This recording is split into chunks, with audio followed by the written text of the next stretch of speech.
अस्सलाम वालेकुम नाज़रीन, हमदर्द से दुआखाना पाकिस्तान से हकीम प्रोफेसर नज़ीर अहमद चौधरी एक बार फिर आपकी खिदमत में हाज़िर है। नाज़रीन, जैसा कि आप जानते हैं कि हर नए दिन एक नए टॉपिक के साथ हम आपके सामने हाज़िर होते हैं। नाज़रीन, अल्हम्दुलिल्लाह कई लोगों ने हमारी इंफॉर्मेशन जो हमने दी थी उसके इस्तेमाल से फ़ायदा हासिल किया है। हमारी दुआ है कि अल्लाह ताला आप तमाम लोगों को तंदुरुस्ती और सेहत अता फरमाए। नाज़रीन, हम यहाँ पे बैठ के कोर्सेज नहीं बेचते, बल्कि पाकिस्तान की रजिस्टर्ड म्यारी और ड्रैप एक्ट के अंदर जो अदारे रजिस्टर्ड हैं उनकी अद्वियात आपको रिकमेंड करते हैं, जो आप कहीं से भी बआसानी ले सकते हैं। इसके अलावा आपको घरेलू चीज़ें बताई जाती हैं जिनके इस्तेमाल से आप फ़ायदा हासिल कर सकते हैं। नाज़रीन, जिन लोगों ने अभी तक हमारे यूट्यूब चैनल को सब्सक्राइब नहीं किया वो हमारे यूट्यूब चैनल को सब्सक्राइब करें, जो कि HST पाक के नाम से है। नाज़रीन, इसके अलावा आप हमारे से रब्ता कर सकते हैं, हमसे ईमेल के ज़रिए अपने मसले का हल पूछ सकते हैं। नाज़रीन, इसके लिए आप हमारी वेबसाइट www.hstpark.com को एक बार ज़रूर विज़िट करें, जिसके ऊपर आपको हमारे तमाम रब्ता नंबर अवेलेबल हैं। नाज़रीन, आज का जो हमारा टॉपिक है जिसके ऊपर हम बात करेंगे वो निस्यान या भूल जाने का मर्ज़ है। नाज़रीन, ये कुछ लोगों को हो जाता है जो कि वहमी और शक्की कैफियत के होते हैं, और बाज़ दफ़ा वैसे भी ये एक मर्ज़ जो है वो लाहक हो जाता है। ये क्या होता है, इसके असबाब क्या हैं, इसकी इलामात क्या हैं और इसका जो तरीका इलाज है वो क्या है, इसके ऊपर आज हम बात करेंगे। निस्यान या भूल जाने की जो बीमारी है ये मर्दों की भी हो जाती है, ख़ासकर ये औरतों को ज़्यादा होती है।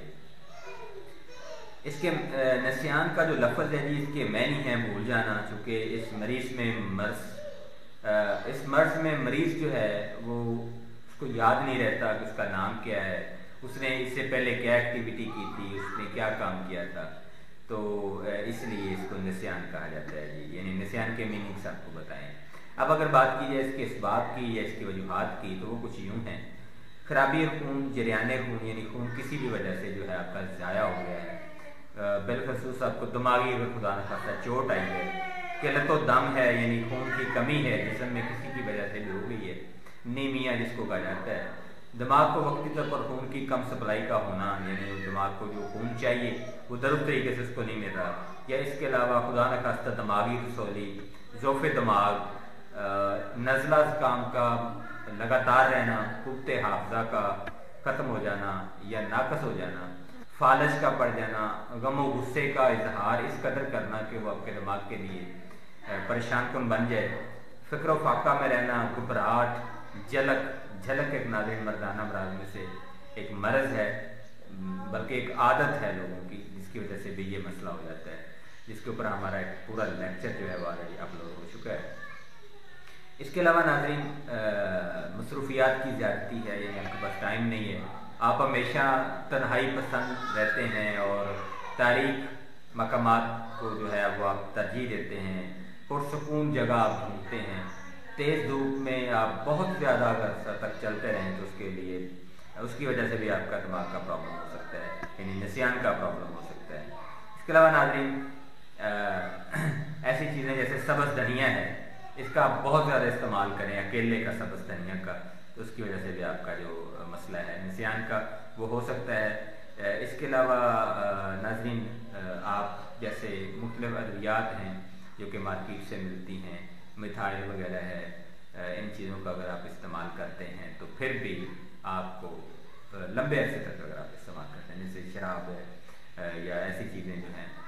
ये आपको निस्यान के मर्ज़ में ले जा सकते हैं। और ख़वातीन का एक नाज़रीन मर्ज़ है जो कि बहुत हद तक ख़वातीन को भूल जाने की आदत में ले जाता है, जिसको इख़नाक़ और रहम कहते हैं। रहम का ये मसला है जी औरतों का, इसकी वजह से भी बहुत ज़्यादा जो औरतें हैं, जो हमारी बहनें हैं, जो हमारी माएँ हैं, वो भूल जाने की आदत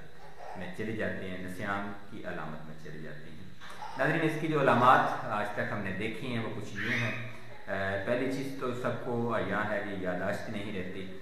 वो मुकम्मल तौर पर भी ज़ाया हो सकती है, वो कुछ हिस्सा भी उसका ज़ाया हो सकता है, यानी कोई बात याद रहती है, कोई बात याद नहीं रहती, या ऐसा हो सकता है कि मरीज़ जो है वो भूलना शुरू कर देता है कि उसने थोड़ी देर पहले क्या किया था। इसके अलावा जी کئی باتیں اس کو یاد بھی رہتی ہیں، کئی باتیں اس نے دیکھی ہوتی ہیں لیکن اس کو بھول جاتی ہیں، سر اس کا بھاری رہتا ہے، بوجھا رہتا ہے، آنکھوں کے سامنے اندھیرا اور تاریکی چھائی رہتی ہے، مریض بہت زیادہ نیند کا عادی ہو جاتا ہے، اس کو نیند آتی ہے اور چہرے پر بھربھراہٹ ہوتی ہے، چہرہ ایکٹیو نہیں ہوتا، چہرہ شاداب نہیں ہوتا جی۔ تو اس کے علاوہ جو ادویات آپ مارکیٹ سے لے سکتے ہیں، جو ادویات آپ کو بآسانی مارکیٹ سے مل سکتی ہیں، وہ آپ استعمال کر سکتے ہیں، اس سے آپ فائدہ حاصل کر سکتے ہیں، آپ اپنی صحت کو بہتر کر سکتے ہیں۔ بہتر یہ ہے کہ اگر آپ کو کوئی ایسا نسیان کا مسئلہ ہو گیا ہے جس کو بھولنے کی مرض کہا جاتا ہے یا بھولنے کی بیماری کہی جاتی ہے، تو اس کے لیے آپ فوراً اپنے قریبی معالج جو آپ کا ہے، چاہے وہ ڈاکٹر ہے، چاہے وہ طبیب ہے، کوالیفائڈ ہو، مستند ہو، رجسٹرڈ ہو، یہ نہ ہو کہ وہ کوئی جگاڑی قسم کا بندہ ہو اور اس کے پاس آپ نہ جائیں، تو انشاءاللہ وہاں آپ جائیں، آپ کو اس کی ٹریٹمنٹ ملے گی۔ ایلوپیتھک کے اندر بھی اس کا بہترین طریقہ علاج ہے، ہومیوپیتھک کے اندر بھی اس کا بہترین علاج ہے، اور طب کے اندر بھی الحمدللہ اس کا بہترین علاج موجود ہے نسیان کے لیے۔ جو چیزیں آپ استعمال کر سکتے ہیں طب کے حوالے سے وہ میں آپ کو بتا دیتا ہوں۔ ایلوپیتھک اور ہومیوپیتھک والے لوگ ہی آپ کو بتائیں گے کہ وہ کیا استعمال کرواتے ہیں، میں تو صرف طب کی چیزیں آپ کو بتاتا ہوں۔ سب سے پہلے جی آپ نے دماغی کا نام سنا ہوگا، دماغی آپ کو ملتی ہے، اس کے لیے مختلف کمپنیز کی ہیں، کوئی دماغون کے نام سے ہے، کوئی بہرحال دماغی کا جب آپ نام لیتے ہیں تو پھر آپ کے سامنے کرشی آتا ہے، کرشی کی مجون ہے جی، یہ آپ کو ملتی ہے دماغی، اس کا آپ نے 1 چمچ صبح 1 چمچ شام آپ نے استعمال کرنا ہے۔ جواش میتھی ہے جی، یہ بھی آپ کو مختلف کمپنیز کی اویلیبل ہیں،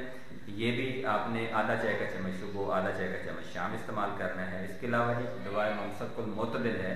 جواہر، جواہر والی لینی ہے، سادہ نہیں لینی، اس کو جواہر نار بھی کہا جاتا ہے، یہ بھی آدھا چائے کا چمچ صبح آدھا چائے کا چمچ آپ شام لیں گے۔ اور رات کو جی ناظرین آپ جو ہے وہ خمیرہ بریشیم جب آپ سونے لگیں، یعنی آپ فرض کریں کہ 10 بجے آپ سوتے ہیں تو 9:30 بجے 9 بجے آپ خمیرہ بریشیم 1 چمچ جو ہے وہ استعمال کریں، انشاءاللہ اللہ تعالیٰ آپ کو اس مرض سے محفوظ رکھے گا، اور اگر آپ اس میں مبتلا ہیں تو اللہ تعالیٰ آپ کو صحت دے گا۔ اس کے علاوہ ناظرین اللہ تعالیٰ کو ہمیشہ یاد رکھیں، اللہ تعالیٰ سے دعا کریں کہ اللہ تعالیٰ سب کو صحت کاملہ عاجلہ عطا فرمائے، اور سب لوگوں کو صحیح طرح سے جو ہے وہ خدمت کا جس کی بھی جو بھی ذمہ داری ہے اس کو صحیح طرح سے نبھانے کی توفیق عطا فرمائے، نہ کہ صرف اپنا پیٹ اور پیسہ آپ اپنے سامنے رکھیں بلکہ اپنے اسلام کو بھی سامنے رکھیں، اور آپ جس فرائض کے اوپر بیٹھے ہوئے ہیں، جو فریضہ ادا کرنے کے لیے آپ کی ذمہ داری لگی ہوئی ہے، اس کو بھی آسان طریقے سے آپ نبھائیں۔ ہمیں اپنی دعاؤں میں یاد رکھیے گا، انشاءاللہ ایک نئے ٹاپک کے ساتھ، ایک نئے دن، ایک نئی ویڈیو کے ساتھ آپ کے سامنے حاضر ہوں گے، تب تک کے لیے ہمیں اجازت دیجیے، فی امان اللہ، السلام علیکم۔